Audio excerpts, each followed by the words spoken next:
Bien sûr, ces images sont extrêmement choquantes, elles ne devraient pas avoir lieu. C'était une profanation du nom d'Hachem, de se comporter d'une telle manière que ça n'avait pas lieu d'être, que c'est contraire à la loi, que c'est contraire à nos valeurs, c'est contraire à notre vision. Et c'est de loin d'être vraiment la majorité du public religieux ici dans la ville de Bnei Brak. Nous avons le plaisir d'être en ligne avec Samuel Lévy. Samuel, bonjour, Boker Tov. Boker Tov, Daniel Haïk. Nous vous avons sollicité, bien entendu, après ce qui s'est passé hier à Bnei Brak. Tout le monde en parle, la presse, les médias israéliens en parlent. Ils nous montrent des images qui sont extrêmement choquantes de deux jeunes soldates israéliennes qui se sont promenés, qui étaient hier à Bnei Brak et qui ont été agressés par, on va dire, des ultra-orthodoxes. On essaye toujours de ne pas utiliser ce terme, mais parfois il faut utiliser le terme un terme plus radical pour dissocier, on va dire, ces fauteurs de troubles de l'ensemble de la communauté orthodoxe. Est-ce que, d'abord, vous, votre réaction, vous, en tant qu'habitant de Bnei Brak, quelle est l'atmosphère et quelle est votre réaction face à ces images que vous avez vues hier ? Bien sûr, ces images sont extrêmement choquantes, elles ne devraient pas avoir lieu.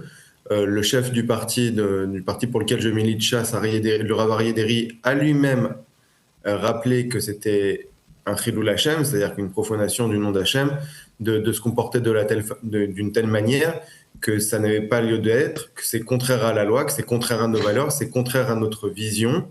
Et ça a été rappelé aussi par le grand rabbin, le Rav Yitzhak Yosef aussi, qui a dénoncé ces agissements. Je tiens à rappeler que Bnei Brak, c'est une ville de 240 000 personnes. La population qui y vit entre 0 et 18 ans, c'est à peu près 50%. Donc, ce n'est pas tous les religieux, c'est vraiment une petite partie, une minorité qui se sont retrouvés dans ces agissements-là. Mais quand même, la majorité de la vie. Mais quand même, Samuel, on voit, on a vu ces images. Il y avait plusieurs, on va dire, plusieurs dizaines, au moins plusieurs, même centaines de gens qui scandaient des slogans qui étaient véritablement hostiles envers ces deux jeunes soldates. C'est-à-dire, elles sont arrivées de manière anodine, elles ont annoncé à personne qu'elles venaient à Bnei Brak, et pourtant, très rapidement, ça... Alors, est-ce que c'est véritablement... on va dire un groupuscule d'ultra-orthodoxes qui sont automatiquement mobilisés, ou alors finalement c'est un peu l'état d'esprit qui règne dans le monde des yeshivot aujourd'hui? Écoutez, déjà je vais revenir là-dessus. Ce n'est pas du tout la majorité et c'est de loin d'être vraiment la majorité du public religieux ici dans la ville de Bnei Brak. Si vous parlez au niveau de beaucoup de jeunes qui se sont rassemblés, c'est assez facile. Vous savez, Bnei Brak, c'est une ville qui est extrêmement peuplée. C'est une des densités les plus élevées en Israël. Et il est très simple de rassembler beaucoup de jeunes. Lorsqu'ils étudient dans une institution, il y a 1000 personnes qui peuvent se retrouver en bas d'un immeuble en quelques secondes. Donc ça, c'est une première chose. Mais ça, après qu'elles sont entraînées par la foule, alors justement, c'est un constat embarrassant parce que ça veut dire... Non, pas du tout, parce que juste quand elles se retrouvent prises par la foule et que ce sont des jeunes qui ont moins de 18 ans, qui se mettent à courir les uns des autres, qui cherchent de l'action, on peut arriver à ce genre de situations qui sont déplorables, qu'on peut condamner, on peut dire que c'est pas bien. Bien sûr, vous avez tout à fait raison. La deuxième chose, c'est que l'état d'esprit aujourd'hui dans lequel est le monde des yeshivot et aussi le monde de nos dirigeants spirituels, c'est qu'il est inadmissible et il est regrettable qu'aujourd'hui des jeunes qui viennent en Israël pour étudier la Torah soient jetés en prison. Et pour nous, ça ne devrait pas exister dans le seul État juif au monde qu'un jeune qui décide d'étudier la Torah soit jeté en prison. Et je voudrais juste rappeler... Il y a Samuel, une précision. Il y a normalement des dizaines de milliers d'élèves de yeshivot qui auraient dû s'enrôler. C'est depuis que la loi, dans sa version actuelle, elle est redevenue, on va dire, effective. Et concrètement, il y a peut-être... on va dire une dizaine maximum d'élèves des yeshivot qui sont emprisonnés. Non, c'est faux. Non. Au niveau des chiffres, si la loi était passée, par exemple, si la loi de circonscription serait passée, les chiffres qui ont été négociés avec les partis religieux sont des chiffres qui n'ont jamais existé lors des précédentes négociations, même avec des partis de gauche. C'est-à-dire que vraiment, là, on est sur des chiffres qui sont extrêmement élevés, c'est-à-dire de plus de 6 000 élèves la première année, jusqu'à 50% d'une classe d'âge. Non, mais Ça, je parle de ceux qui sont emprisonnés parce qu'ils sont réfractaires au service. Oui, oui, bien sûr. Mais même une personne, depuis quand on doit mettre en prison un étudiant en yeshiva? D'ailleurs, je vais même vous dire, lors des négociations, que ce soit des partis de gauche ou des partis de droite, il n'a jamais été fait question d'enrôler les jeunes des yeshivot. On a toujours parlé des jeunes qui sont issus du milieu religieux, qui eux n'étudient pas dans les yeshivot. Donc le consensus a toujours été sur les jeunes qui étudient les yeshivot. Et là, ce qu'on vient chercher précisément, ce sont des jeunes qui étudient de façon sérieuse dans des yeshivot pour les mettre en prison. Et ça, je vais vous dire, ça malheureusement, ça participe aussi au fait de chauffer les esprits, et on peut arriver malheureusement à des situations comme ça qui sont regrettables, qu'il faut dénoncer, qui n'ont pas lieu d'être, et qui pour nous aussi c'est une honte de se retrouver face à ce genre d'amalgame où on vient dire, alors que malheureusement la communauté religieuse ici en Israël, on a déjà assez vu d'amalgame sur nous, comme on ne travaille pas, on ne participe pas à l'effort de l'État, on ne se comporte pas bien, pendant le Corona, souvenez-vous tout ce qu'il y avait. Donc je pense qu'à un moment ça suffit.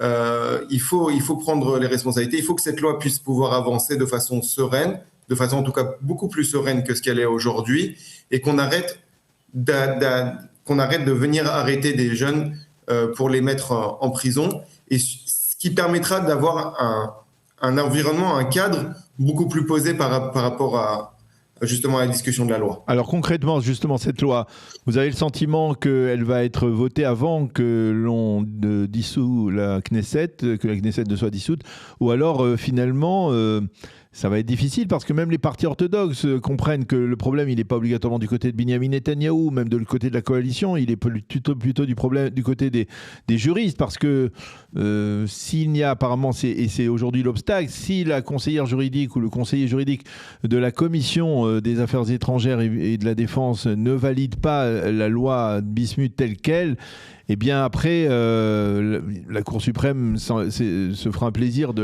la geler, cette loi. Mais vous avez tout à fait raison, Daniel. Aujourd'hui, en Israël, ce n'est plus la Knesset qui légifère, ce ne sont plus les membres du Parlement, c'est-à-dire les élus du peuple qui peuvent pouvoir faire passer les lois, mais c'est simplement des gens qui sont à des postes clés, qui, eux, alors qu'ils devraient être apolitiques, on se rend compte qu'en fin de compte, ils ont une idéologie politique et ils peuvent tout simplement bloquer un pays, bloquer l'avancement des lois suivant leur bonne volonté. Ils sont de mèche ensemble.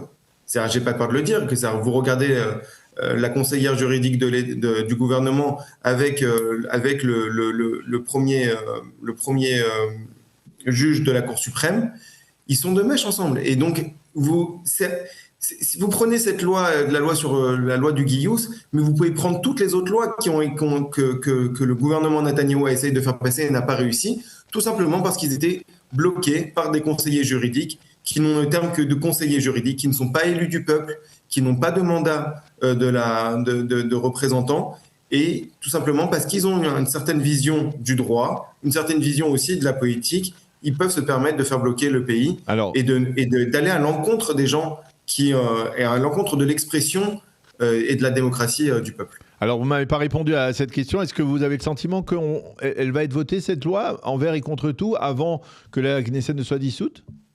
Je ne sais pas.